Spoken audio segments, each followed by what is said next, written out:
نحمده ونصلي على رسوله الكريم اما بعد فاعوذ بالله من الشيطان الرجيم بسم الله الرحمن الرحيم قد سمع الله قول التي تجادلك في زوجها وتشتكي إلى الله والله يسمع تحاوركما إن الله سميع بصير صدق الله العظيم رب اشرح لي صدري ويسر لي امري واحلل عقدة من لساني يفقهوا قولي۔ سورہ مجادلہ 3 رکوعوں پر مشتمل ہے اور اس میں کل 22 آیات ہیں۔ ان 22 آیات میں سے ابتدائی 4 آیات ایک معاشرتی مسئلے سے متعلق ہیں اور بقیہ پوری 18 آیات کا تعلق مسلمانوں کی جماعتی زندگی سے۔ چونکہ عائلی نظام جو ہے وہ در حقیقت اجتماعی زندگی کا نقطہ آغاز ہے، لہٰذا ان صورتوں میں بھی آپ دیکھیں گے کہ مستقل 2 صورتیں بھی مسلمانوں کی عائلی زندگی سے متعلق ہیں، سورہ طلاق اور سورہ تحریم، اور اس سورہ مبارکہ میں بھی عائلی قوانین سے متعلق ایک مسئلہ ہے جو زیر بحث آیا ہے، لیکن وہ اس سورہ مبارکہ کا بہت ہی چھوٹا حصہ ہے۔ اس کا جو اکثر اور اس کا جو جزو اعظم ہے وہ مسلمانوں کی جماعتی زندگی سے متعلق ہے۔ اب جماعتی زندگی کی ایک شکل تو وہ ہوتی ہے آخری، جبکہ کسی منظم معاشرے میں باقاعدہ ایک ریاست کا ظہور ہو جائے، ریاست قائم ہو گئی ہو، تو جسے آج کل ہم کہتے ہیں دستور، اس کا کیا ہوگا، اس کے کیا اصول ہوں گے، ضوابط ہوں گے، یہ اجتماعی زندگی کی بلند ترین سطح ہے کہ اس کے بارے میں اصول طے کیے جائیں۔ اس سے پہلے ایک اجتماعی زندگی ہوتی ہے جماعتی صورت میں، کہ کسی نظریاتی معاشرے کو، کسی نظریاتی ریاست کو وجود میں لانے کے لیے ایک اجتماعی جد و جہد کی ضرورت ہے، اور وہ اجتماعی جد و جہد بغیر جماعتی شکل اختیار کیے ممکن نہیں ہے۔ لہذا اس کے ضمن میں جو اس کا نظم، اس کے قواعد و ضوابط، اس کے آداب، اس کے ضمن میں کیا احتیاطیں ملحوظ رہنی چاہیے، کس کس طرف سے اس میں رکھنے پیدا ہو سکتے ہیں، ان چیزوں کو بھی تفصیل کے ساتھ قرآن مجید میں بیان کیا گیا ہے۔ اب چونکہ سورہ حدید کا جو اہم ترین مضمون تھا، اس کی آیت نمبر 25 جو اس کا کلائمیکس ہے، اس کا نقطہ عروج ہے، لَقَدْ أَرْسَلْنَا رُسُلَنَا بِالْبَيِّنَاتِ وَأَنزَلْنَا مَعَهُمُ الْكِتَابَ وَالْمِيزَانَ لِيَقُومَ النَّاسُ بِالْقِسْطِ وَأَنزَلْنَا الْحَدِيدَ فِيهِ بَأْسٌ شَدِيدٌ وَمَنَافِعُ لِلنَّاسِ وَلِيَعْلَمَ اللَّهُ مَن يَنصُرُهُ وَرُسُلَهُ بِالْغَيْبِ إِنَّ اللَّهَ قَوِيٌّ عَزِيزٌ۔ اب اس آیت کے بین السطور میں آپ دیکھ سکتے ہیں کہ ایک انقلابی جد و جہد درکار ہے کہ جو بھی ظلم ہو رہا ہو معاشرے میں، جو بھی کوئی طبقہ دوسرے طبقے کے حقوق کو غصب کر رہا ہو، کوئی کسی کے حقوق پر دسترازی کر رہا ہو، تو اس میزان عدل و قسط کو نافذ کرنے کے لیے ایک اجتماعی جد و جہد، ایک تصادم ناگزیر ہے۔ اور اس تصادم کی آخری شکل کیا ہے کہ تلوار بھی ہاتھ میں لینی پڑے، اور اس کے بغیر شاید وہ لوگ کہ جو دوسروں سے ان کے جائز حقوق غصب کر کے اور اپنے معاملے جو ہیں ان کے اندر وہ ترجیحات حاصل کیے ہوئے ہوں، تو وہ کبھی اس کے بغیر آسانی سے تیار نہیں ہوتے کہ وہ اپنے ان ترجیحی جو ان کے حقوق ہیں ان سے دستبردار ہو جائیں۔ تو اس سورہ مبارکہ میں آپ دیکھیں گے کہ مسلمانوں کی جماعتی زندگی سے متعلق بہت اہم موضوعات ہیں کہ جو زیر بحث آئے ہیں، اور اس میں بھی پیش نظر رکھیے سورہ حدید کے ساتھ اس کا ایک تعلق یوں جڑے گا کہ سورہ حدید میں بھی منافقین کا ذکر بہت نمایاں طور پر آیا ہے۔ یہ ایک ایلیمنٹ ہوتا ہے کہ جو قانونی اور ظاہری اعتبار سے تو مسلمانوں کی جماعتی زندگی کے اندر ہے، لیکن حقیقت کے اعتبار سے یہ گویا کہ مارے آستین کی حیثیت رکھتا ہے، آستین کے سانپ کی حیثیت ہے اس کی۔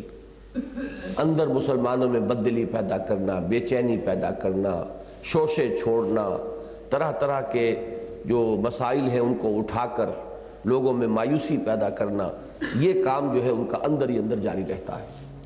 اور اس کے ضمن میں نجوہ، کوئی حکم ملا ہے اب اس پر عمل کرنے کو طبیعت آمادہ نہیں ہے، جان و مال کا اس میں اندیشہ ہے، لہذا اب اس کے خلاف ریشہ دوانی، اندر ہی اندر لوگوں کو اس کے خلاف اکسانا، اور خاص طور پر جو نظم جماعت ہے، جو بھی امیر ہے یا امراء ہے، ان سے بددل کرنا، ان سے لوگوں کے اندر بدگمانیاں پیدا کرنا، جس کے لیے اہم ترین عنوان ہے نجوہ، سرگوشیاں کرنا، وسپرنگ کیمپین، اندر ہی اندر باتیں جو ہیں ایسی پھیلا کر کہ لوگوں میں بددلی پیدا ہو جائے، تاکہ یہ گاڑی جس تیز رفتاری سے آگے بڑھ رہی ہے، اس کی رفتار اگر یہ بالکل رک نہ جائے تو کم تو ہو جائے، اس لیے کہ جتنی تیز رفتاری سے یہ آگے بڑھے گی اتنی ہی ہمارے لیے امتحانات جو ہیں اور زیادہ بڑھتے چلے جائیں گے، قدم قدم پر ایثار اور قربانی کا مطالبہ آتا جائے گا۔ تو یہ ہے اصل میں اس سورہ مبارکہ کا جو اصل مضمون ہے، جو اس کا جزو اعظم ہے، اس کا یہ مرکزی خیال اور وہ سینٹرل آئیڈیا۔ اب چلیے، زیادہ وقت نہیں ہے۔ قد سمع اللہ قول التی تجادلک فی زوجہا، اللہ نے سن لی ہے بات اس خاتون کی جو اے نبی آپ سے بحث کر رہی تھی۔ جدال کہتے ہیں ویسے تو جھگڑے کو، لیکن جدال کا لفظ جو ہے دونوں معنی میں استعمال ہوتا ہے، ایک تو یہ کہ واقعتاً ایک جھگڑنے کا انداز ہو اور اس کے اندر تکرار کا وہ رنگ ہو کہ جو کسی مخالفانہ رنگ کا حامل ہو، اور ایک یہ بھی ہوتا ہے کہ کبھی محبت کے ساتھ بھی اپنی بات منوانے کے لیے آدمی بار بار بات کہتا ہے، جیسے بچہ ضد کرتا ہے اپنی والدہ کے سامنے یا والد کے سامنے، تو یہ انداز، یا والد جو ہے بچے کو جو کسی طریقے سے کسی بات کو قبول نہ کر رہا ہو، بار بار کہہ کر اور اس سے وہ بات منواتا ہے، تو اس معنی میں بھی یہ لفظ استعمال ہوا ہے۔ حضرت ابراہیم علیہ السلام نے اسی طرح اللہ تعالیٰ سے بار بار گزارش کی تھی قوم لوط کے بارے میں کہ ابھی انہیں مہلت دی جائے، ابھی ان کو پر عذاب نہ بھیجا جائے، اس کا قرآن مجید میں ذکر ہے، لیکن یہ کہ یہ دونوں معنی میں لفظ استعمال ہوتا ہے۔ حضرت خولہ ابن ثعلبہ ایک صحابیہ ہیں، ان کے شوہر نے غصے میں آ کر زہار کا معاملہ ہوتا تھا وہاں اس معاشرے کے اندر، کہ اگر کہہ دیا کہ تم میری ماں کی طرح ہو تو اب گویا کہ طلاق مغلظ ہو گئی، اب رجوع کا بھی کوئی سوال نہیں، ہمیشہ کے لیے وہ حرام ہو گئی، وہ عورت، وہ بیوی جو ہے اس شوہر کے اوپر۔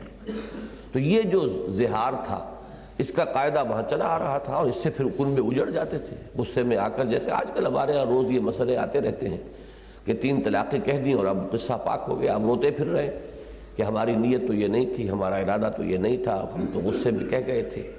تو وہاں اس سے بھی زیادہ سخت تھا کہ آپ نے چاہے لفظ طلاق استعمال نہ کیا ہو، صرف کوئی تشبیہ دے دی اپنی ماں سے یا ماں کے جسم کے کسی حصے سے کہ تم تو آئندہ میرے لیے اس درجے میں ہو، تو گویا کہ ہمیشہ کے لیے وہ حرام ہو گئی اور طلاق مغلظ ہو گئی۔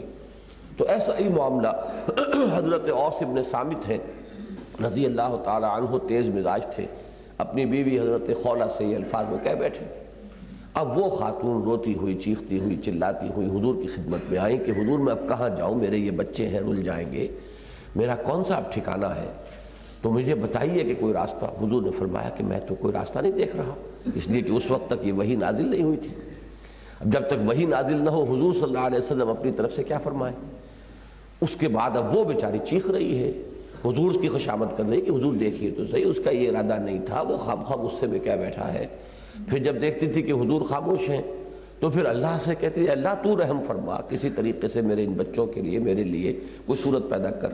تو اس کا نقشہ کھینچا ہے یہ کہ قد سمع اللہ قول التی تجادلک فی زوجہا، اللہ نے بات سن لی اس عورت کی جو اے نبی آپ سے جھگڑ رہی تھی، تکرار کر رہی تھی، بحث کر رہی تھی اپنے شوہر کے بارے میں، وتشتکی الی اللہ، اور وہ فریاد کر رہی تھی اللہ سے بھی، وہ شکوہ شکایت جو ہے کہ اب کہاں جاؤں، انما اشکو بسی وحزنی الی اللہ، آخری تو دربار وہی ہے کہ جہاں انسان اپنی فریاد پیش کرے۔ واللہ یسمع تحاورکما، اور اللہ سن رہا تھا تم دونوں کے مابین جو گفتگو ہو رہی تھی، یعنی حضور جو کچھ فرما رہے تھے اور جو وہ حضرت خولہ عرض کر رہی تھی، دونوں کو اللہ سن رہا تھا۔ ان اللہ سمیع بصیر، اللہ تو ہے ہی سننے والا اور دیکھنے والا۔ الذین یظاہرون منکم من نسائہم، اب یہ قانون اس کا آ گیا، جو لوگ اپنی بیویوں سے زہار کر بیٹھیں، ما ہن امہاتہم، وہ ان کی مائیں نہیں بن جاتی، صرف یہ کہہ دینے سے کہ تم میری ماں کی مانند ہو وہ ان کی مائیں نہیں بن جاتی. ان امہاتہم الا اللہ ولدنہم، ان کی مائیں تو وہی ہیں جنہوں نے انہیں جنا تھا.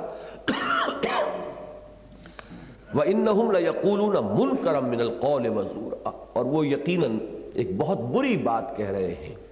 انہوں نے جو کلمہ زبان سے نکالا وہ فی الاصل ہے بہت برا اور جھوٹ پر مبنی ہے. وہ کہ ماں کہہ دیا یا ماں سے مشابہت اس کی کر دی، حالانکہ ماں تو وہ ہے جس نے انہیں جنا تھا. وَإِنَّ اللَّهَ لَعَفُوٌّ غَفُورٌ، اور اللہ تعالیٰ یقیناً معاف فرمانے والا ہے اور مغفرت فرمانے والا ہے. کہ یہ نادانی میں جذبات کی رو میں آ کر اگر کوئی اس قسم کے الفاظ کہہ بیٹھا ہے تو اللہ معاف فرمانے والا ہے اور درگزر فرمانے والا ہے. وَالَّذِينَ يُظَاهِرُونَ مِن نِّسَائِهِمْ ثُمَّ يَعُودُونَ لِمَا قَالُوا. اب یہاں پہ ضابطہ بیان ہو رہا ہے کہ اس مخمصے سے نکلنے کی شکل کیا ہے. جو لوگ اپنی بیویوں سے زہار کر بیٹھیں پھر اعادہ کرنا چاہیں اپنے کہے کا، یعنی لوٹانا چاہیں، رجوع کرنا چاہیں، اب باز آنا چاہیں، فَتَحْرِيرُ رَقَبَةٍ مِّن قَبْلِ أَن يَتَمَاسَّا، تو ایک غلام کا آزاد کر دینا ہے اس سے پہلے کہ وہ ایک دوسرے کو چھوئیں. یعنی یہ کہ اب یہ تعدیب کے لیے، تنبیہ کے طور پر، تاکہ آئندہ کے لیے بھی لوگوں کو کان ہو جائیں اور وہ اس کے بارے میں سوچ سمجھ کر اپنی زبان کا استعمال کیا کریں. تو اب یہ گویا کہ ایک جرمانہ ہے ان پر، ایک کفارہ جو ہے ان کے اوپر عائد کیا جا رہا ہے. ذالکم توعظون بہ، یہ ہے وہ بات جس کی نصیحت تمہیں کی جا رہی ہے. واللہ بما تعملون خبیر، اور جو کچھ تم کرتے ہو اللہ اس سے باخبر ہے. فمن لم یجد، جو نہ پائے، اب یہ نہ پانا دونوں شکلوں میں ہو سکتا ہے. ایک تو یہ کہ استطاعت نہیں ہے، اولین شے تو یہی ہے کہ غلام کو آزاد کیا جائے، لیکن یہ کہ استطاعت نہیں ہے، پیسہ نہیں ہے اتنا، یا یہ ہے کہ جیسے آج کل کا زمانہ ہے کہ غلامی کا دور ختم ہو چکا، غلام تو نہیں ہے، لہذا اس کا جو آلٹرنیٹو ہے وہ بھی ساتھ کے ساتھ یہ فراہم کر دیا. فمن لم یجد فصیام شہرین متتابعین من قبل ان یتماسا، تو جو نہ پائے تو وہ 2 مہینوں کے متواتر پے بپے روزے رکھے اس سے پہلے کہ وہ آپس میں ایک دوسرے کو چھوئیں. فمن لم یستطع، اور جس کی اس کے اندر استطاعت نہ ہو، جو یہ بھی نہ کر پائے. ایسے واقعات بھی ہوئے ہیں، اور حضور صلی اللہ علیہ وسلم کی حیات طیبہ کے یہ پہلو جو ہیں بڑے لطیف ہیں کہ ایک صاحب سے، ایک صحابی سے، ان سے روزے کی حالت میں ضبط نہیں ہو سکا، وہ اپنی بیوی سے ہم بستری کر بیٹھے. اب وہ حاضر ہوئے روتے ہوئے کہ حضور مجھ سے تو اتنا بڑا جرم ہو گیا، اتنی بڑا گناہ اس کا صدور ہو گیا. حضور صلی اللہ علیہ وسلم نے اب اس کا کفارہ بتایا. وہاں بھی روزے رکھنے پڑتے ہیں اسی طرح 60 روزے. اب ان سے جب کہا گیا کہ روزے رکھو، ان کا حضور مجھ سے ایک روزے میں صبر نہیں ہوا تو یہ 60 روزوں میں کیسے صبر کروں گا. تو حضور مسکرا دیے. پھر حضور نے فرمایا کہ اچھا پھر اتنا صدقہ دو. ان کا میرے پاس تو کچھ ہے ہی نہیں، میں تو بالکل قلاش ہوں، میں کہاں سے صدقہ دوں. تو حضور نے کہا اچھا پھر ذرا بیٹھو، منتظر رہو. اتنی دیر میں کوئی کسی طرف سے کوئی صدقے کی کھجوریں آئیں، بھرا ہوا ٹوکرا حضور کی خدمت میں پیش کیا گیا. حضور نے پوچھا کہاں ہے وہ شخص؟ اب وہ کہا میں حاضر ہوں. فرمایا اچھا یہ لے جاؤ اور صدقہ کر دو اللہ کی راہ میں. یعنی یہ تمہارے لیے تو اب جب صدقہ دے کر تمہیں دے دیا گیا تو تمہاری ملکیت ہو گئی، اب تم اگر اس کو اللہ کی راہ میں دو گے تو تمہاری طرف سے صدقہ ہو جائے گا. انہوں نے کہا حضور مجھے تو مدینے میں کوئی گھر اپنے سے زیادہ حقدار نظر نہیں آتا، میرے بیوی بچے زیادہ مستحق ہے اس کھجور کے. حضور مسکرائے اور فرمایا اچھا لے جاؤ اپنے بیوی بچوں کو کھلا دو. تو اب یہ، لیکن اس کو کسی مستقل ضابطے کی بنیاد ہم نہیں بنا سکتے کہ آئندہ بھی کوئی شخص ایسا کر سکے. یہ حضور کا ایک خاص معاملہ ہے. وہ تو خود اپنی ذات میں شارع ہیں، اللہ بھی شارع ہے، اور شارع علیہ السلام حضور صلی اللہ علیہ وسلم بھی راہ ڈالنے والے ہیں، لہذا ان کا معاملہ. لیکن اس سے مزاج کا پتہ چلتا ہے کہ بجائے خشونت کے اور بالکل یہودیوں کے انداز میں وہ بال کی کھال اتارنا اور الفاظ کے اوپر ہی ڈیرا لگا کر بیٹھ جانا، اس کی بجائے یہ کہ اصل روح جو ہے اس کو مد نظر رکھنا. یہ ایک اصولی ہدایت تو ملے گی، لیکن اس کو جو ہے ہم نظیر آئندہ کے لیے نہیں بنا سکتے. یہ حضور صلی اللہ علیہ وسلم کے خصوصی معاملات ہیں. فمن لم یجد فمن لم یستطع، جس میں اس کی استطاعت نہ ہو، فاطعام 60 مسکینہ، تو وہ پھر 60 مسکینوں کو کھانا کھلائے. ذالک لتؤمنوا باللہ ورسولہ، یہ اس لیے کہ تم ایمان پختہ رکھو اللہ پر اور اس کے رسول پر. یہاں تھوڑا سا اشکال ہو سکتا ہے کہ یہ کیا تعلق ہوا اس میں. اس لیے کہ یقیناً جیسا کہ میں نے کئی مرتبہ عرض کیا ہے، ایمان سے عمل پیدا ہوتا ہے اور عمل سے بھی ایمان پیدا ہوتا ہے۔ تو یہ جو ایک مشقت ہے 60 روزے پے بپے رکھنا، اب جو شخص یہ کرے گا، اس جو آرڈیل میں سے گزرے گا، اس مشقت میں سے گزرے گا، وہ اس یقین کی بنیاد پر گزرے گا نا کہ اللہ ہے، اللہ کا حکم ہے، اس سے اس کے ایمان کو تقویت پیدا ہوگی۔ لہذا ذالک لتؤمنوا باللہ ورسولہ، یہ بھی اللہ تعالیٰ تمہیں کسی مشقت میں نہیں ڈالنا چاہتا، اللہ تعالیٰ کو تمہیں تکلیف پہنچا کر کوئی خوشی نہیں ہوتی، بلکہ در حقیقت جو تمہاری اندر جو یعنی اخلاقی اعتبار سے کہہ لیں، عملی اعتبار سے جو اس وقت ایک خامی کا ظہور ہوا ہے، یہ اس کے ازالے کے لیے ہے یہ ساری ایکسرسائز جو تم سے کرائی جا رہی ہے، تاکہ تمہارا ایمان اور یقین اور پختہ ہو جائے۔ وَتِلْكَ حُدُودُ اللَّهِ وَلِلْكَافِرِينَ عَذَابٌ أَلِيمٌ، اور یہ اللہ کی حدود ہیں۔ اب اس میں گویا کہ تنبیہ کا انداز ہے، کیونکہ یہ بات قرآن مجید میں بار بار آئی ہے کہ جو کوئی اللہ کے حدود سے تجاوز کرے گا فَأُولَٰئِكَ هُمُ الظَّالِمُونَ، تو پھر وہ تو ظالم ہے۔ تو تلک حدود اللہ، یہ نہ سمجھنا کہ یہ کسی عام آدمی کی کہی ہوئی بات ہے، یا یہ کوئی ایسی معمولی سی بات ہے کہ جس کے بارے میں تمہارے اندر سہل انگاری پیدا ہو جائے۔ تلک حدود اللہ وللکافرین عذاب علیم، یہ اللہ کی حدود ہے اور کافروں کے لیے دردناک عذاب ہے۔ کافروں سے یا مراد وہ کافر نہیں ہے جن کو کہ ہم قانونی انداز میں کافر سمجھیں، بلکہ جو حدود اللہ کے بارے میں یہ روش اختیار کرے کہ جس طرح چاہے ان کو توڑ دے، تو کفر اور کس شے کا نام ہے؟ بتوں سے تجھ کو امیدیں، خدا سے نو امیدی، مجھے بتا تو صحیح اور کافری کیا ہے؟ در حقیقت حدود اللہ سے کبھی جذبات کی رو میں بہہ کر انسان سے کوئی خطا ہو جائے وہ بات اور ہے، جان بوجھ کر اللہ کی کسی حد کو توڑنا تو یہی تو کفر ہے۔ تو ایسے کافروں کے لیے دردناک عذاب ہے۔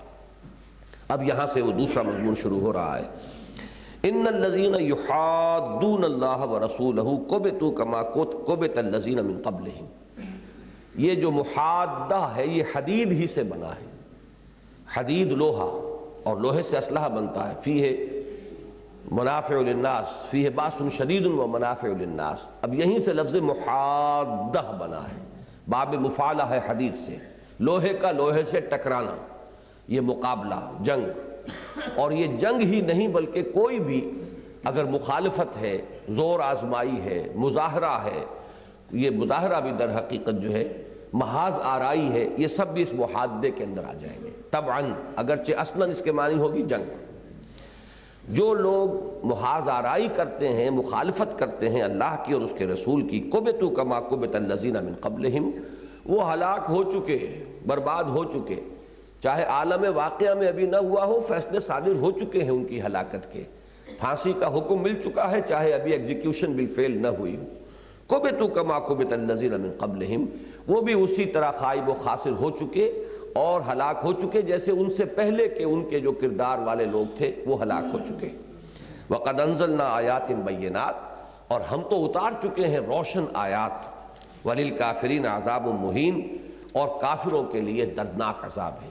اب یہاں پہ مراد کون ہے وہ جان لیجئے۔ ایک تو یہودی تھے مدینے کے اندر کہ جو نبی اکرم صلی اللہ علیہ وسلم کے کھلا مخالف اور معاند تھے، اور دوسرے یہ جو منافقین تھے، یہ گویا کہ ان کا آلہ کار بنتے تھے کہ یہ مسلمانوں کے اندر سے ان کی جماعتی زندگی کو سیبوٹاج کرنے کے لیے وہ سازشیں کرنا اور بددلیاں پھیلانا اور طرح طرح کی ریومرز کو عام کر دینا، اور کوئی ذرا سی بات کسی مسلمان کی دیکھی تو اس کو بڑھا چڑھا کر بیان کرنا، تاکہ وہ جو ایک قوت ارادی ہے مسلمانوں کی وہ مجروح اور کمزور ہو جائے۔ تو اب ان دونوں کا گویا کہ ایک جتھا تھا، ایک طرف یہودی، اب بھی دنیا میں ہمیشہ ہوگا، ایک طرف جو دشمن ہے آپ کے کھلا دشمن، اور ایک ان کے آلہ کار جو آپ کی اپنی صفوں کے اندر موجود ہوں۔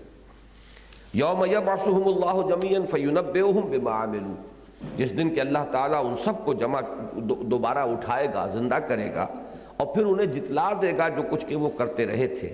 احصاہ اللہ ونسوہ، یہ الفاظ بہت اہم ہیں۔ اللہ نے تو انہیں گن گن کر رکھا ہوا ہے ان کے اعمال کو، اور وہ بھول بھی چکے ہیں۔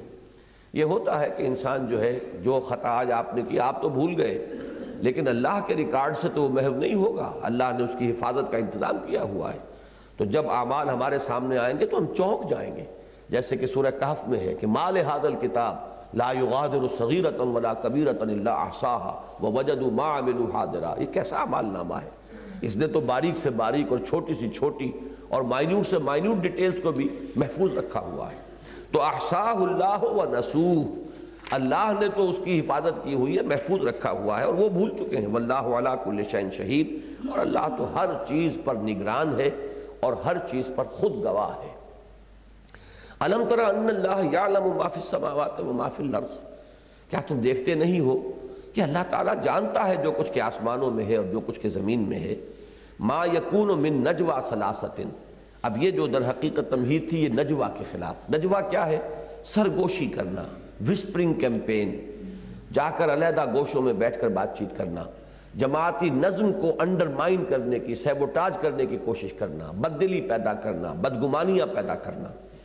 ما یکون من نجوا ثلاثۃ، نہیں ہوتا نجوا تین افراد کا، الا هو رابعهم، مگر یہ کہ اللہ چوتھا موجود ہوتا ہے۔ جیسے کہ ہم سورہ حدید میں پڑھ چکے، وَهُوَ مَعَكُمْ أَيْنَمَا كُنْتُمْ، تم جہاں کہیں بھی ہوتے ہو اللہ تمہارے ساتھ ہوتا ہے۔ تو اب اس کی شرح کر دی گئی نجوا کے لیے کہ شاید یہ سمجھتے ہیں کہ اللہ ان کے ساتھ نہیں ہے اور اللہ واقف نہیں ہے، اللہ جانتا نہیں ہے، دیکھ نہیں رہا ہے، سن نہیں رہا ہے، حالانکہ جہاں تین افراد نجوا کریں گے چوتھا اللہ ہوگا۔ وَلَا خَمْسَةٍ إِلَّا هُوَ سَادِسُهُمْ، اور کوئی پانچ افراد ایسے نہیں ہو سکتے کہ جو سرگوشیاں کر رہے ہو مگر یہ کہ اللہ چھٹا موجود ہے۔ وَلَا أَدْنَىٰ مِنْ ذَلِكَ، اب تین سے کم میں دو ہیں، اب ظاہر بات ہے کہ دو سے کم کا تو نجوا ہو ہی نہیں سکتا، نہ اس سے کمتر ولا اکثر، نہ اس سے زائد، الا ہوا معہم اینما کانوا، مگر یہ کہ وہ ان کے ساتھ ہی ہوتا ہے جہاں کہیں بھی وہ ہوں۔ ثم ینبئہم بما عملوا یوم القیامہ، پھر جتلا دے گا اللہ تعالیٰ انہیں جو کچھ کہ انہوں نے کیا تھا قیامت کے دن۔ ان اللہ بکل شیء علیم، یقیناً اللہ تعالیٰ ہر چیز کا علم رکھنے والا ہے۔ الم تر الی الذین نہوا عن النجوا، کیا دیکھتے نہیں ان لوگوں کی حال کو، ان لوگوں کی حالت کو، ان کے حال کو کہ جنہیں نجوا سے روکا گیا تھا۔ یہ سورہ نساء کے اندر وہ آیت موجود ہے کہ لوگوں اس طرح کے نجوا سے بچو، اس لیے کہ یہ نجوا جو ہے یہ در حقیقت مسلمانوں کی اجتماعی زندگی کے لیے بہت مضر ہے۔ ثم یعودون لما نہوا عنہ، پھر بھی وہ جس چیز سے ان کو روکا گیا تھا اس کا اعادہ کر رہے ہیں، پوری ڈھٹائی کے ساتھ اپنی اس روش کے اندر وہ آگے بڑھتے چلے جا رہے ہیں۔ وَيَتَنَاجَوْنَ بِالْإِثْمِ وَالْعُدْوَانِ وَمَعْصِيَةِ الرَّسُولِ، اور ان کا یہ جو نجوا ہوتا ہے، یہ سرگوشیاں ہوتی ہیں، یہ گناہ کے لیے، زیادتی کے لیے اور رسول کی معصیت اور نافرمانی کے لیے۔ رسول یہاں پر یوں جان لیجئے کہ صرف رسول نہیں ہے بلکہ مسلمانوں کے امیر بھی ہیں، وہی میدان جنگ میں سپہ سالار بھی ہیں۔ تو رسول ہونے کی حیثیت تو ان کی ہے اللہ کا پیغام پہنچانا، لیکن اس کے ساتھ ہی چونکہ وہ حضور صلی اللہ علیہ وسلم کی امتیازی شان یہ ہے کہ آپ صرف مبلغ نہیں تھے بلکہ آپ کے ذمہ یہ بھی تھا کہ دین کو بالفعل غالب کریں، لِيُظْهِرَهُ عَلَى الدِّينِ كُلِّهِ، لہذا اس کے لیے اجتماعی جد و جہد فرما رہے ہیں۔ اس اجتماعی جد و جہد میں کون ہے مسلمانوں کے امیر، صاحب امر، کون ہے ان کے سپہ سالار جبکہ وہ میدان جنگ میں ہو؟ تو یہ جملہ حیثیتیں حضور کی ذات میں جمع ہیں۔ لہذا جب اس قسم کی آیات قرآن میں آئیں گی تو ہم رسول کی حیثیت جو بحیثیت رسول ہے اسے جدا رکھتے ہوئے جو آپ کی حیثیت بحیثیت امیر ہے اس کو سامنے رکھ کر اپنی جو جماعتی زندگی ہے اس کے ضمن میں ہدایت اور رہنمائی اخذ کریں گے۔ وَإِذَا جَاءُوكَ حَيَّوْكَ بِمَا لَمْ يُحَيِّكَ بِهِ اللَّهُ وَيَقُولُونَ فِي أَنفُسِهِمْ لَوْلَا يُعَذِّبُنَا اللَّهُ بِمَا نَقُولُ، یہ یہودیوں کا طرز عمل ہے کہ جب وہ آتے ہیں اے نبی آپ کے پاس تو آپ کو دعا دیتے ہیں وہ جو آپ کو اللہ نے دعا نہیں دی ہے۔ یہ تحیت کہتے ہیں، اصل میں تو کیا ہے؟ حیاک اللہ، یہ عربوں میں اب بھی ہے، اللہ تمہیں زندہ رکھے۔ یہ دعا جو ہے یہ در حقیقت ملاقات کے وقت ان کی سب سے زیادہ عام دعا ہوتی تھی۔ یہ السلام علیکم، یہ تو اصل میں قرآن نے آ کر اور مسلمانوں نے اسلام نے آ کر سکھایا ہے، ورنہ ان کے ہاں تو یہی تھا۔ جیسے اب بھی ہوتا ہے، لوگ ملتے ہیں تو دعائیں ایک دوسرے کے لیے، خیر سگالی کے جذبات، تو اسی سے لفظ تحیت بن گیا ہے۔ تحیتہم فیہا سلام، تو ان کا تحیت جو ہے اہل جنت کی کیا ہوگی؟ سلام، قیلاً سلاماً سلاما۔ تو وہ جب آتے تھے تو بجائے السلام علیکم کے کہنے کے ذرا سا زبان کو دبایا السلام علیکم، اور سام کے معنی ہوتے موت، تم پر موت واقع ہو۔ تو حضور صلی اللہ علیہ وسلم سے جو دشمنی تھی ان کے دلوں کے اندر، اس کو وہ ان کا جو خبث باطن ہے اس طور سے ظاہر ہوتا تھا۔ اگر کسی نے پکڑا تو کہ بھائی تم اپنے ذرا کان میں میل پڑ گیا ہے تو میل نکلواؤ، ہم نے تو السلام علیکم کہا تھا، اور یہ تمہارے اصل میں تمہارے اپنے دل کا چور ہے کہ تمہیں وہ السلام علیکم معلوم ہوا ہے۔ اس طریقے سے وہ اپنے آپ کو بچاتے تھے اور پھر قسمیں کھا جاتے تھے۔ قسم کھانے کے بعد بہرحال اب کیا کیا جائے، ایک آدمی جو ہے وہ قسم کھا رہا ہے تو شرافت اور مروت کی وجہ سے حضور اور مسلمان جو ہے خاموشی اختیار کر لیتے تھے۔ تو جب وہ آپ کے پاس آتے ہیں تو آپ کو وہ دعا دیتے ہیں وہ جو اللہ نے آپ کو دعا نہیں دی ہے۔ وَيَقُولُونَ فِي أَنفُسِهِمْ، دیکھیے یہ ہے انسان کا وہ نفس کا معاملہ کہ کس طرح کی چال بازیاں یہ انسان کے ساتھ چلتا ہے۔ ایک طرف تو یہ حرکت کروائی، ساتھ ہی اندر سے وسوسہ کیا، پیدا کیا شیطان نے کہ دیکھو تم نے اتنی بڑی جرت کی ہے، اگر یہ اللہ کے رسول ہوتے تو اللہ تمہاری زبان گدی سے نہ کھینچ لیتا۔ کیا اللہ اس پر قادر نہیں ہے کہ اپنے سچے رسول کی توہین جو ہے اس کو روک سکے، اور تمہیں کہنے ہی نہ دیتا، اور تم نے کہہ دیا السلام علیکم، اس کے باوجود کچھ نہیں ہوا، معلوم ہوا یہ رسول ہے ہی نہیں۔ اب یہ ہے دوہری تلوار اس شیطان کی کہ پہلے وہ غلط حرکت کروائی، اور اس کے بعد یہ کہ اس سے مزید جو ہے اگر کوئی رمق کہیں تھی بھی کسی منافق کے دل میں، کوئی رمق، تو اس کو بھی وہاں سے اس کے ازالے کا سامان بھی کر دیا۔ اور وہ کہتے ہیں اپنے جیوں میں، یقولون فی انفسہم لولا یعذبنا اللہ بما نقول، کیوں نہیں اللہ ہمیں عذاب دیتا بسبب ہمارے اس قول کے جو ہم کہہ رہے ہیں۔ کیا معنی اس کے کہ واقعہ یہ کہ یہ رسول ہے ہی نہیں۔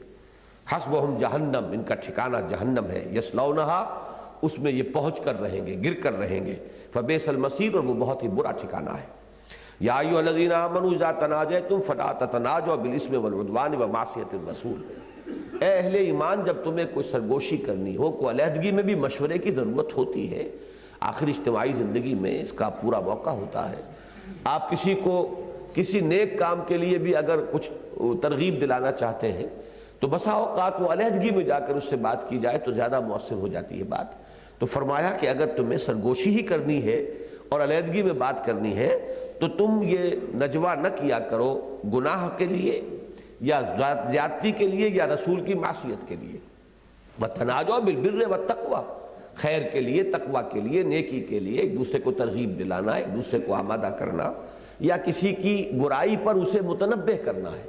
اب ظاہر بات ہے کہ اگر کہنا بھائی یہ آپ کے معاملے میں مجھے یہ چیز نظر آئی، ہو سکتا ہے کہ میرا مغالطہ ہو، تو آپ اس کی وضاحت فرما دیں گے تو وہ میرے دل کے اندر جو خامخواہ ایک میل آ گیا وہ رفع ہو جائے گا، اور اگر ہے تو بھئی ہمیں اصلاح کرنی چاہیے اپنی۔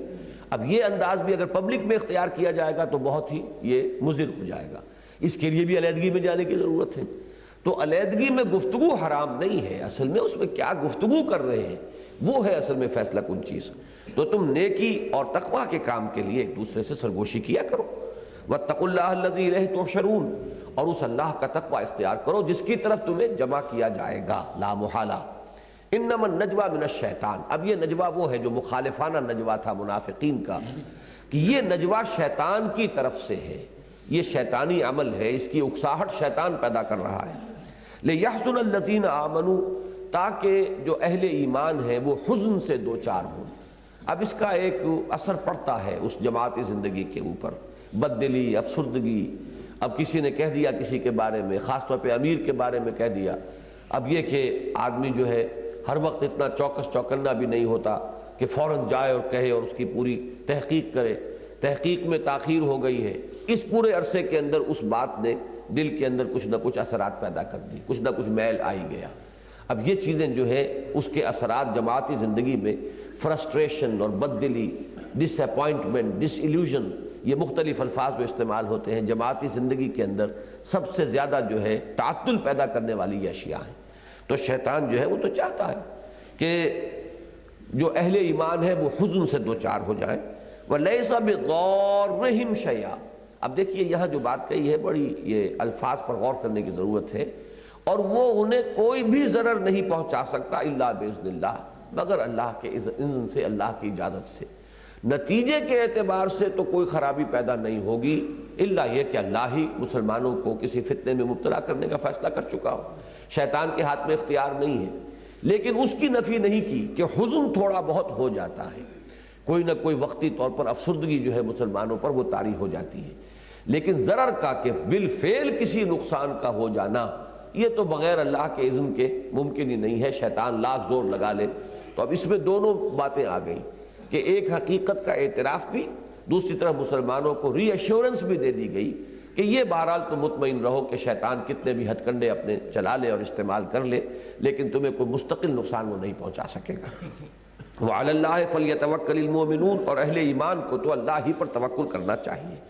یا ایھا الذین آمنوا اذا قیل لکم تفسحوا فی المجالس فافسحوا یفسح اللہ لکم، اہل ایمان جب تم سے کہا جائے کہ مجالس میں، اب جیسے اجتماعات ہوتے ہیں تنظیموں کے، جماعتوں کے، تو وہاں کا مرکزی اجتماع کیا تھا؟ حضور کی محفل، حضور کی مجلس۔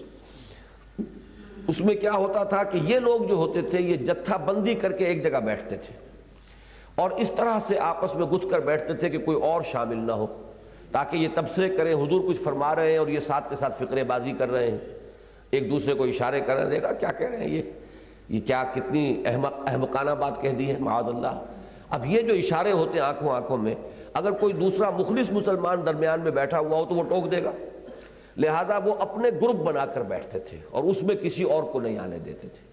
اس سے جو ہے وہ روکا جا رہا ہے، کھل کر بیٹھو اور لوگوں میں مل جل کر بیٹھو، علیحدہ جتھے بندی کر کے گروپنگ کر کے جو ہے مجلسوں میں مت بیٹھا کرو۔ اب اس کا حکم یہی ہو سکتا تھا کہ بھائی ذرا کھل کر بیٹھو، خام خواہ گچھے بن کر نہ بیٹھو ایک جگہ پر، اور اس سے مراد اصل میں کیا تھی کہ اس طرح کے گروپس جو ہیں وہ نہ بن جائیں اس محفل کے اندر۔ تو اے اہل ایمان جب تم سے کہا جائے کہ کھل جایا کرو محفل میں تو کھل کر بیٹھا کرو، اللہ تعالیٰ تمہارے لیے کشادگی پیدا کر دے گا۔ بڑا لطیف ہے ترغیب کا انداز۔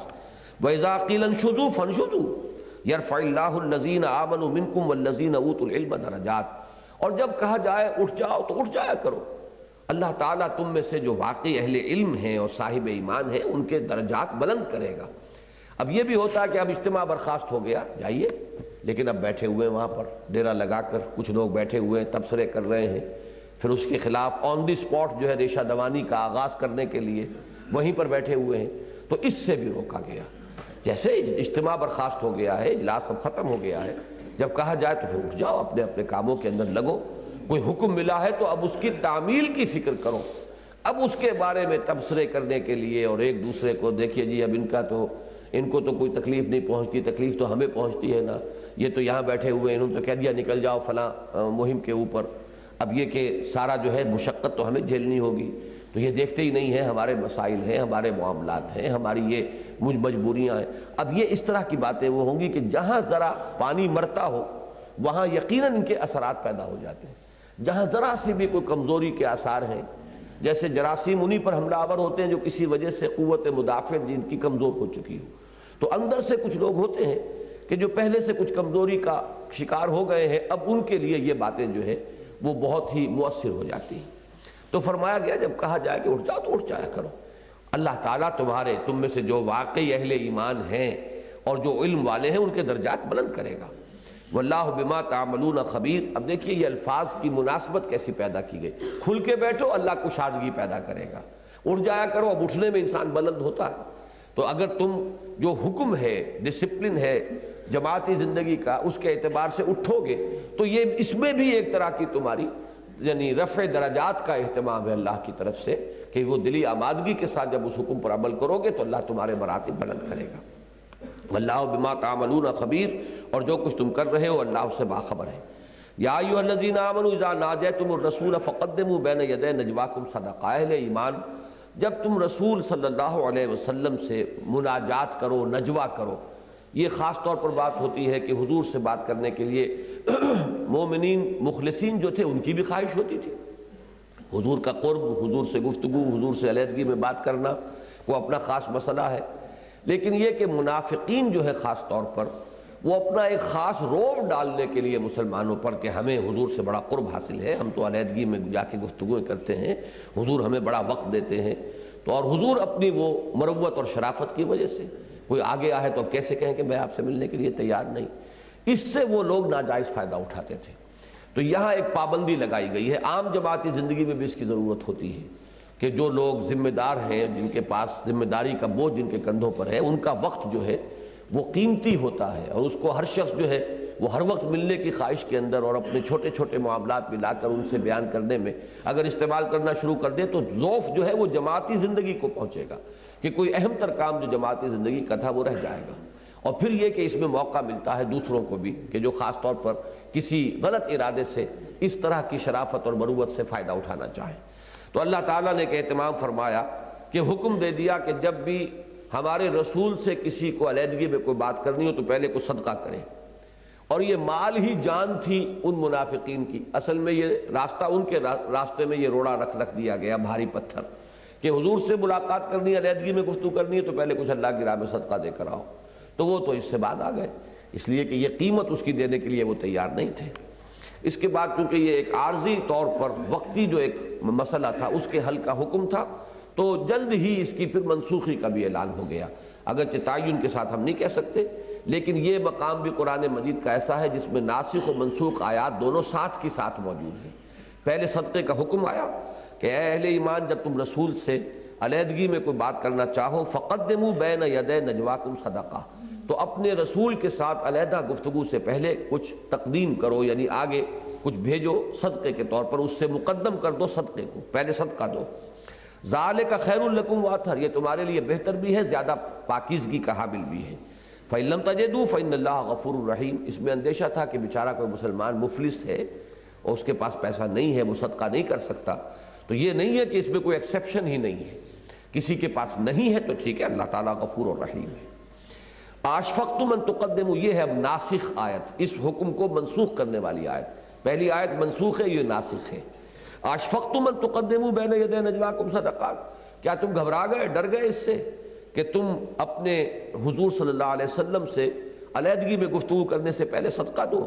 فإذ لم تفعلوا، تو جب تم نے یہ نہیں کیا، اور اس میں اشارہ ہے بڑا لطیف منافقین کی طرف ہے کہ وہ در حقیقت انہی کو وارڈ آف کرنا تھا، انہی کو اس سے ہٹانا تھا، اور انہیں جو ہے وہ مال انتہائی محبوب ہے، لہذا ان کے لیے یہ تدبیر جو ہے مؤثر ہو چکی ہے. تو جب تم نے یہ نہیں کیا وَتَابَ اللَّهُ عَلَيْكُمْ، اور اللہ تعالیٰ نے بھی تم پر عنایت اور شفقت کی نظر فرمائی، اور اللہ تعالیٰ اپنی رحم کے ساتھ، رحمت کے ساتھ تمہاری طرف متوجہ ہو گیا. فَأَقِيمُوا الصَّلَاةَ وَآتُوا الزَّكَاةَ وَأَطِيعُوا اللَّهَ وَرَسُولَهُ. اب یہاں گویا کہ یہ محذوف ہے کہ اب وہ حکم جو ہے باقی نہیں رہا، بلکہ اب تمہارے لیے یہی ہے کہ نماز قائم رکھو اور زکوٰۃ ادا کرو اور اللہ اور اس کے رسول کی اطاعت پر کاربند رہو. واللہ خبیر بما تعملون، اور اللہ باخبر ہے اس سے کہ جو کچھ تم کر رہے ہو. اب اذان دے دی جائے. اعوذ باللہ من الشیطان الرجیم، بسم اللہ الرحمن الرحیم. اب تک جو گفتگو ہو رہی تھی اس میں تو ایک گٹھ جوڑ کا تذکرہ تھا کہ جو یہودیوں اور جو منافقین تھے ان کے مابین تھا. اب بقیہ جو حصہ ہے، جو آخری رکوع ہے، اس میں ایکسکلوسیولی بالکل علیحدگی کے ساتھ اور خاص طور پر منافقین کا ذکر ہے، جو قانوناً تو مسلمان تھے، مسلمانوں کی جماعت میں شریک تھے، لیکن یہ کہ ان کا کردار جو ہے وہ منفی کردار تھا. الم تر الی الذین تولوا قوما غضب اللہ علیہم، کیا تم نے دیکھا نہیں ان لوگوں کو جو ان سے دوستی رکھتے ہیں جن پر اللہ کا غضب ہوا ہے. مغضوب علیہم کون ہیں؟ یہود. غیر المغضوب علیہم ولا الضالین، سورہ فاتحہ میں جو الفاظ ہیں آخری اس کے، اس پہ تقریباً اجماع ہے کہ مغضوب علیہم کی سب سے بڑی مثال جو ہے وہ یہود ہیں، اور ضالین کی سب سے بڑی مثال نصارہ ہے. جن پر اللہ کا غضب ہوا ہے ان سے دوستی کیے ہوئے ہیں. ما ہم منکم ولا منہم، وہ نہ تم میں سے ہے نہ ان سے ہے. یعنی نفاق کا اصل سبب کیا ہے؟ اپنی جان پیاری ہے، اپنا مال پیارا ہے، دنیا سے محبت ہے. ایسا شخص کسی کا بھی نہیں ہوتا، چاہے وہ سب کا بن رہا ہو، حقیقت میں کسی کا بھی نہیں. لا الہ ہؤلاء ولا الہ ہؤلاء، وہ نہ ادھر کے ہیں نہ ادھر کے ہیں، نہ ان کے ساتھ ہیں نہ ان کے ساتھ ہیں، بلکہ مذبذبین بین ذالک، اس لیے کہ ان کی جو نکیل ہے وہ تو اپنے مفادات کے ہاتھ میں ہے. تو مفاد جدھر ہوگا ادھر جائیں گے. وہ جس کو کہتے ہیں کہ وہ بینگن کے غلام تو نہیں ہیں، وہ تو شاہ کے غلام ہیں. تو ان کا شاہ کون ہے؟ ان کی اپنی خواہشات اور دنیا کی محبت، اور یہ چیزیں ہیں کہ جو جدھر نظر آئے گی ادھر چلے جائیں گے. ما ہم منکم ولا منہم، نہ وہ تم میں سے ہیں مسلمانوں اور نہ وہ ان میں سے ہیں. وَيَحْلِفُونَ عَلَى الْكَذِبِ وَهُمْ يَعْلَمُونَ، اور وہ جھوٹ پر حلف تک اٹھا جاتے ہیں. انہیں اس میں بھی کوئی باک نہیں ہے، جانتے بوجھتے. ایک تو بغالتے میں آدمی کسی چیز کو صحیح سمجھ رہا ہے، حقیقت میں صحیح نہیں ہے تو وہ قسم بھی کھا بیٹھا، لیکن جانتے بوجھتے ہوئے وہ قسمیں کھاتے ہیں جھوٹی. یہ اب سورہ منافقون بھی آگے آئے گی، اس میں سب سے بڑی علامت ہی ان کی یہ آئی ہے. آگے بھی الفاظ آئیں گے کہ انہوں نے اپنی قسموں کو اپنے لیے ڈھال بنا لیا ہے. اعد اللہ لہم عذابا شدیدا، اللہ نے ان کے لیے تیار کیا ہوا ہے بہت بڑا عذاب، بہت سخت عذاب. انہم ساء ما کانوا یعملون، یقیناً بہت برا ہے طرز عمل جو انہوں نے اختیار کیا ہے، بہت برے ہیں وہ کام جو وہ کر رہے ہیں۔ اتخذوا ایمانہم جنۃ، انہوں نے اپنی قسموں کو اپنے لیے ڈھال بنا لیا ہے۔ یعنی جب گرفت ہوتی ہے، باز پرس ہوتی ہے، ایکسپلینیشن کال ہوتی ہے، تو جھوٹ بولتے ہیں، اور جھوٹ کے اوپر مزید جو ہے، جیسے دروازہ بند کر کے تالا لگا دیا جائے تو پہلے جھوٹ بولا، جھوٹ پر قسم بھی کھا لی، حلف بھی اٹھا لیا۔ تو اب ظاہر بات ہے کہ کسی شریف انسان کے لیے اس کے بعد مزید کچھ کہنا جو ہے اس کی گنجائش نہیں رہتی۔ فصدوا عن سبیل اللہ، تو وہ رک گئے ہیں اللہ کے راستے سے۔ صد یصدو فعل لازم بھی ہے، فعل متعدی بھی ہے، رکنا بھی اور روکنا بھی، اور یہ دونوں الفاظ یہاں پر دونوں مفہوم مراد ہیں۔ خود بھی اللہ کے راستے سے رکے، دوسروں کو بھی روکنے کی کوشش کر رہے ہیں۔ فلہم عذاب مہین، تو ان کے لیے بہت اہانت آمیز عذاب ہے، اہانت، توہین کرنے والا، رسوا کن عذاب۔ لن تغنی عنہم اموالہم ولا اولادہم من اللہ شیئا، نہیں بچا سکیں گے انہیں نہ ان کے مال نہ ان کی اولادیں اللہ سے کچھ بھی۔ یعنی جب اللہ کی طرف سے پکڑ ہوگی، ابھی دنیا میں تو قسمیں کھا کے چھوٹ جاتے ہیں، لیکن اللہ کی پکڑ سے انہیں کوئی چیز نہیں بچا سکے گی، نہ ان کے مال کام آئیں گے، نہ ان کے جو اولاد ہے وہ ان کو وہاں پر ڈھال بن کر بچا سکے گی عذاب خداوندی سے۔ اولئک اصحاب النار ہم فیہا خالدون، یہ آگ والے ہیں اور اس میں ہمیشہ ہمیش رہیں گے۔ یوم یبعثہم اللہ جمیعا، اب یہ ایک بہت لطیف بات ہے جو آ رہی ہے کہ جو کسی چیز کا عادی ہو گیا ہو تو وہ تو ہر وقت وہ بات غیر اختیاری، غیر ارادی طور پر بھی اس سے صادر ہو جاتی ہے۔ تو فرمایا جس دن کہ اللہ تعالیٰ انہیں سب کو جمع کرے گا اور کھڑا کرے گا اور اٹھا دے گا بعث بعد الموت کے بعد ان سب کو، فَيَحْلِفُونَ لَهُ كَمَا يَحْلِفُونَ لَكُمْ، تو وہ اللہ کے سامنے بھی جھوٹی قسم کھائیں گے جیسے کہ تمہارے سامنے کھاتے ہیں، اس لیے کہ عادت جو پڑ گئی، انہیں یہ احساس نہیں ہوگا کہ اب ہم کہاں کھڑے ہیں۔ جیسے محمد الرسول اللہ صلی اللہ علیہ وسلم کی باز پرس سے جھوٹی قسمیں کھا کھا کر بچتے رہے، تو اب ان کی یہ عادت اتنی پختہ ہو چکی ہے کہ یحلفون لہو کما یحلفون لکم، تو اس دن یہ اللہ سے بھی، اللہ کے سامنے بھی جھوٹی قسمیں کھائیں گے جیسے کہ یہ تمہارے سامنے کھاتے ہیں۔ وَيَحْسَبُونَ أَنَّهُمْ عَلَىٰ شَيْءٍ، اور سمجھیں گے کہ ان کا کوئی موقف ہے، کسی جگہ کھڑے ہونے کا کوئی ٹھکانہ ہے ان کا۔ أَلَا إِنَّهُمْ هُمُ الْكَاذِبُونَ، آگاہ ہو جاؤ کہ وہ جھوٹے ہیں، ان کے لیے کوئی موقف نہیں۔ لا مقام لکم، کوئی تمہارے لیے اب یہاں پر مقام نہیں ہے، کہیں کھڑے ہونے کی گنجائش نہیں ہے۔ استحوذ علیہم الشیطان، شیطان نے ان پر شیطان چھا چکا ہے، شیطان نے ان پر تسلط حاصل کر لیا ہے، ان کے اعصاب پر، ان کی سوچ پر، ان کے نقطہ نظر پر، ان کا جو ویلیو سٹرکچر ہے کہ کون سی چیز قیمتی ہے، کون سی چیز کم قیمتی ہے، ان تمام چیزوں کو ایک خاص رخ پر ڈال دیا شیطان نے۔ تو استحوذ علیہم الشیطان فانساہم ذکر اللہ، شیطان نے ان کے اوپر جو ہے وہ اس طرح چھا گیا ہے اور تسلط اس نے حاصل کر لیا ہے کہ اللہ کی یاد سے انہیں غافل کر دیا ہے۔ اب یہاں پر وہ لفظ ذہن میں لے آئیے، الم یأن للذین آمنوا ان تخشع قلوبہم لذکر اللہ وما نزل من الحق، اور یہی سورہ منافقون میں آپ دیکھیں گے کہ نفاق سے بچنے کی شکل کیا ہے؟ اللہ کا ذکر۔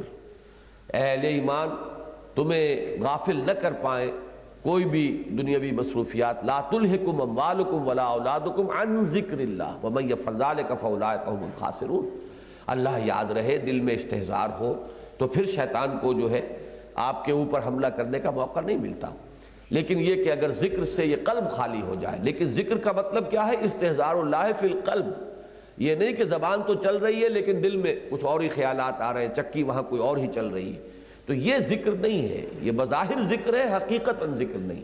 وہ ذکر اصل میں وہی ہے کہ جس سے کہ واقعتاً دل میں بھی استحضار ہو گیا ہو اللہ کا، تو وہ ہے کہ جب دل میں اللہ ہوگا تو شیطان نہیں گھس سکتا، اس کا یہاں پر کوئی وار کارگر نہیں ہو سکتا۔ جیسے کہ حدیث میں آتا ہے کہ جب تک انسان ذکر کرتا ہے اور ذکر کے اندر ہے اور اللہ کی یاد اس کے دل میں ہے، شیطان دور رہتا ہے۔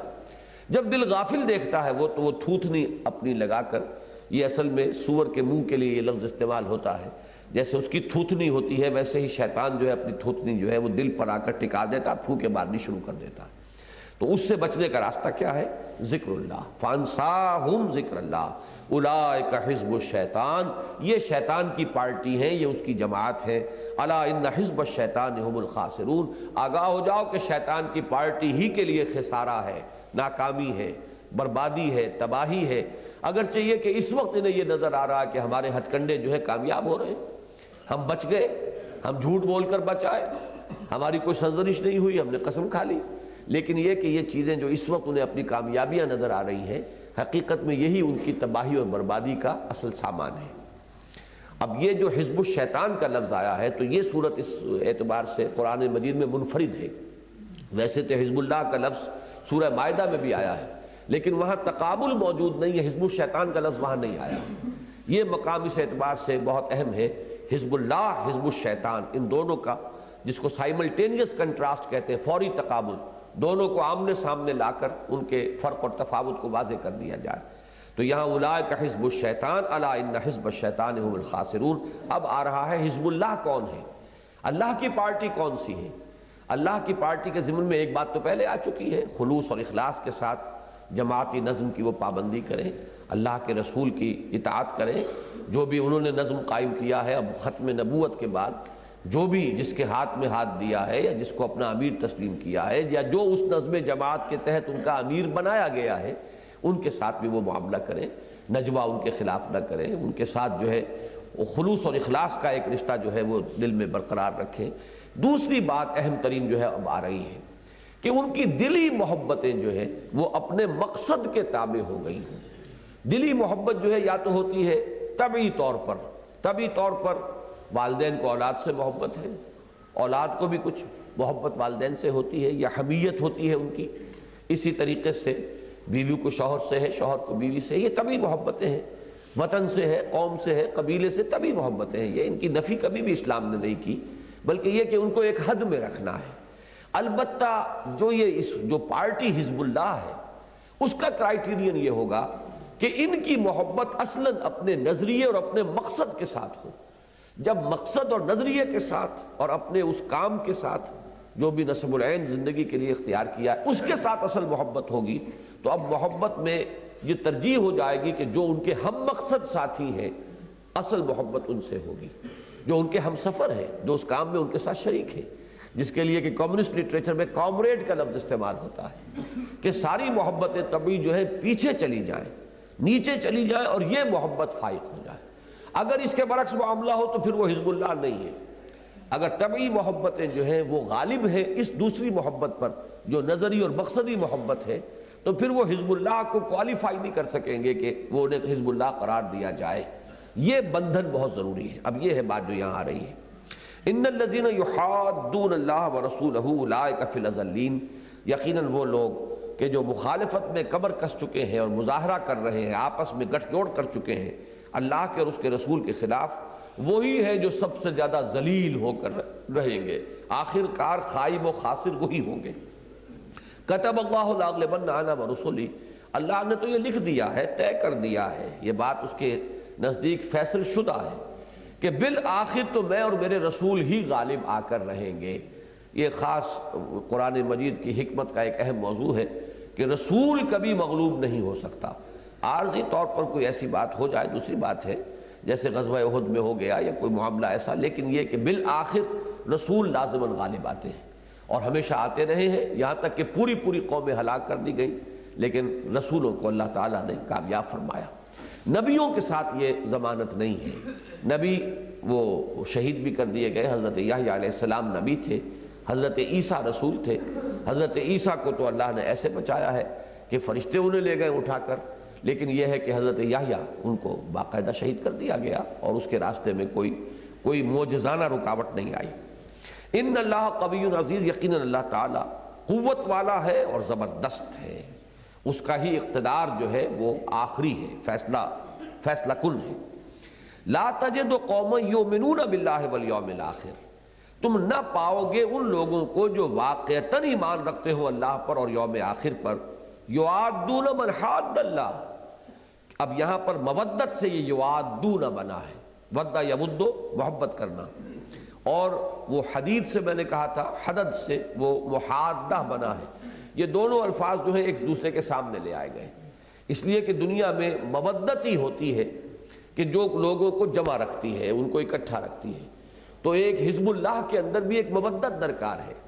اگر ان کی وہ مودت جو ہے وہ اپنے دائرے سے نکل کر اللہ کے دشمنوں کے ساتھ بھی ہو گئی تو پھر ان کی اپنی جمعیت جو ہے وہ کمزور ہو گئی، پھر ان کا اپنی اجتماعی زندگی جو ہے اس میں ذوق پیدا ہو گیا۔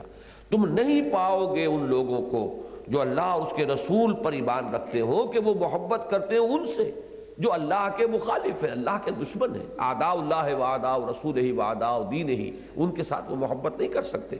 من حاد اللہ و رسولہ ولو کانوا آباءہم، خواہ وہ ان کے باپ ہوں، او ابناہم یا ان کے بیٹے ہوں، او اخوانہم یا ان کے بھائی ہوں، او عشیرتہم یا ان کے رشتہ دار ہوں۔ ان تمام طبعی رشتوں پر اگر یہ رشتہ غالب نہیں آیا تو پھر اس کا مطلب یہ ہے کہ وہ تقاضا جو ہے، وہ کوالیفیکیشن جو ہے، پری کوالیفیکیشن ٹینڈر جیسے ہوا کرتا ہے کہ آپ کو معلوم ہے کہ کوئی ٹینڈر ہے تو پہلے یہ شرطیں پوری ہونی چاہیے۔ اگر آپ چاہتے ہیں کہ آپ کو حزب اللہ قرار دیا جائے، اللہ مانے کہ ہاں یہ میری پارٹی ہے، تو یہ اس کے لیے پری کوالیفیکیشن جو ہے یہ لازم ہے کہ اپنی محبتوں کا انسان جائزہ لے کہ آیا واقعتاً وہ اس بنیاد پر اثر نو استوار ہو گئی ہے یا نہیں ہوئی ہے۔ اگر وہی پرانے ڈھانچے چلے آ رہے ہیں، وہی پرانے معیارات ہیں، انہی کی بنیاد پر وہ ساری دلی محبتیں اور تعلقات چل رہے ہیں، تو اس کا مطلب یہ کہ پری کوالیفیکیشن جو ہے وہ ابھی نہیں ہوئی، تم حزب اللہ کا لفظ جو ہے اس کے لیے کوالیفائڈ نہیں۔ تو اب یہاں یہ ترغیب کا انداز ہے، تم نہیں پاؤ گے کسی صاحب ایمان کو کہ وہ محبت کرتا ہو اس شخص سے کہ جو دشمن ہو اللہ کا اور اس کے رسول کا، چاہے وہ باپ ہو، چاہے وہ بیٹا ہو، چاہے وہ بھائی ہو، اور چاہے وہ رشتہ دار ہو۔ اولئک کتب فی قلوبہم الایمان وایدہم بروح منہ، یہاں یہ منفی انداز میں بات آئی ہے، اور مثبت انداز میں کہ تمہارا دوست انما ولیکم اللہ ورسولہ والذین آمنوا الذین، وہ جو آیت آئی ہے سورہ مائدہ میں ہمارے منتخب نصاب نمبر 2 میں شامل ہے کہ مسلمانوں جان لو تمہارا ولی، تمہارا محبت جو ہے سب سے زیادہ تو ہونی چاہیے اللہ سے، نمبر 1، نمبر 2 اللہ کے رسول صلی اللہ علیہ وسلم، نمبر 3 اہل ایمان، اس کے بعد جو محبتیں ہوں گی۔ اگر یہ ترتیب نہیں رہتی ہے تو پھر یہ ہے کہ وہ، جیسا کہ میں پھر دہرا رہا ہوں الفاظ، کہ گویا کہ پہلی شرط ہی تم نے پوری نہیں کی ہے ابھی حزب اللہ میں شمولیت کی۔ اولئک کتب فی قلوبہم الایمان وایدہم بروح منہ، یہ ہیں وہ لوگ کہ جن کے دلوں میں اللہ نے ایمان لکھ دیا ہے۔ یہ بڑا لطیف پیرایا ہے، لکھ دینا، طے کر دینا، کوئی چیز طے ہو جائے لکھی گئی، تو ان کے دلوں میں تو اللہ نے ایمان اتنا راسخ کر دیا ہے کہ اب گویا کہ کوئی شے لکھ دی اللہ نے تو اب اس کو کون مٹائے گا؟ اللہ کے لکھے کو کوئی مٹا نہیں سکتا۔ اس شرط کو پورا کر دو تو گویا کہ پھر اللہ تعالیٰ کی طرف سے یہ ایمان جو ہے تمہارے دلوں کے اندر اس طرح لکھ دیا جائے گا۔ کتب فی قلوبہم الایمان وایدہم بروح منہ، اور اللہ ان کی تائید فرماتا ہے اپنی طرف سے خاص روح کے ذریعے سے۔ اب یہاں پر یہ بھی ہو سکتا ہے کہ مراد روح القدس ہوں، حضرت جبرائیل ہوں، اور ان کے ذریعے سے اللہ تعالیٰ تثبیت عطا فرماتا ہو۔ اور یہ روح کا لفظ جو ہے روح و ریحان، یہ اصل میں مادہ ایک، یہ ریح روح، چونکہ واو اور یہ جو ہے یہ تو انٹر کنورٹیبل ہیں، حروف علت ہے، تو لطیف شے، ہوا جو نظر نہیں آتی، محسوس تو ہوتی ہے لیکن نظر نہیں آتی، ایسے یوں سمجھئے کہ انویزیبل چینلز ہیں جن کے ذریعے سے اللہ تعالیٰ تائید پہنچاتا ہے۔ ایک تو ویزیبل چینلز ہے، اللہ نے مدد کی، اللہ تعالیٰ نے حضور کی مدد فرمائی اہل ایمان کے ذریعے سے، بہترین ساتھی عطا فرما دیے، یہ بھی تو حضور کی مدد ہو گئی اللہ کی طرف سے کہ ابو بکر اور عمر اور عثمان اور علی اور حمزہ اور سعد بن ابی وقاص ایسے ساتھی دے دیے، تو یہ بھی اللہ کی تائید ہے، اہل ایمان کے ذریعے سے اے نبی ہم نے تمہاری تائید فرمائی۔ تو ایک تو ویزیبل چیزیں ہوتی ہیں جن سے کہ تائید ہوتی ہے، ایک انویزیبل چینلز ہیں جو نظر نہیں آتے، وہ ہے کہ جس سے اللہ تعالیٰ نے ان کو تقویت دی ہے۔ وَأَيَّدَهُمْ بِرُوحٍ مِّنْهُ وَيُدْخِلُهُم جَنَّاتٍ تَجْرِي مِن تَحْتِهَا الْأَنْهَارُ، یہ تو دنیا میں ہو چکا، باقی آخرت میں کیا ہوگا؟ انہیں داخل کرے گا ان باغات میں جن کے نیچے ندیاں بہتی ہوں گی، خالدین فیہا، وہ اس میں ہمیشہ ہمیشہ رہیں گے، رضی اللہ عنہم ورضوا عنہ۔ یہ اب آخری مقام ہے کسی بندے کے لیے، جب یہ نوید آ جاتی ہے تو اس سے آگے کی اب کون سی بات رہ گئی؟ وہ اللہ سے راضی ہو گئے، اللہ ان سے راضی ہو گیا۔ یہ باہمی رضامندی جو ہے، باہمی رضا، یہ ہے در حقیقت آخری مقام۔ ہمارا رسم العین کیا ہے؟ رضائے الہی کا حصول، ہم اللہ کی رضا حاصل کر لیں، اللہ ہم سے راضی ہو جائے، ہم اس سے راضی ہو جائیں۔ یہ راضی برضا دنیا میں بھی ہے، اللہ کے فیصلے پر انسان مطمئن رہے، رضا بالقضاء۔ اس پرچے میں جو خط آیا ہے مولانا ابو الحسن الندوی مدظلہ کا، اس میں یہ لفظ 2 مرتبہ استعمال ہوا، رضا بالقضاء، راضی برضائے رب رہنا یا اللہ کا جو فیصلہ ہے اس پر راضی رہنا۔ یہ چیز در حقیقت ایمان کے اہم ثمرات میں سے ہے، جیسے سورہ تغابن میں یہ بات آ بھی جائے گی اس سلسلے میں، لیکن یہ کہ انسان راضی رہے اللہ سے اس دنیا میں بھی، اور آخرت میں تو اللہ تعالیٰ راضی کر ہی دے گا۔ وَرَضُوا عَنْهُ أُولَٰئِكَ حِزْبُ اللَّهِ، یہ ہے اللہ کی پارٹی، یہ ہے شرائط جو پوری ہوں گی تو وہ حزب اللہ قرار پائیں گے۔ أَلَا إِنَّ حِزْبَ اللَّهِ هُمُ الْمُفْلِحُونَ، آگاہ ہو جاؤ کہ آخری کامیابی اور آخری منزل مراد تک پہنچنا تو صرف اللہ کی پارٹی ہی کو نصیب ہوگا، وہی ہوں گے کہ جو فلاح سے ہمکنار ہوں گے۔ اللہم ربنا اجعلنا منہم، اے اللہ ہمیں ان لوگوں میں شامل فرما دے۔ بارک اللہ لی ولکم فی القرآن العظیم ونفعنی وإیاکم بالآیات والذکر الحکیم۔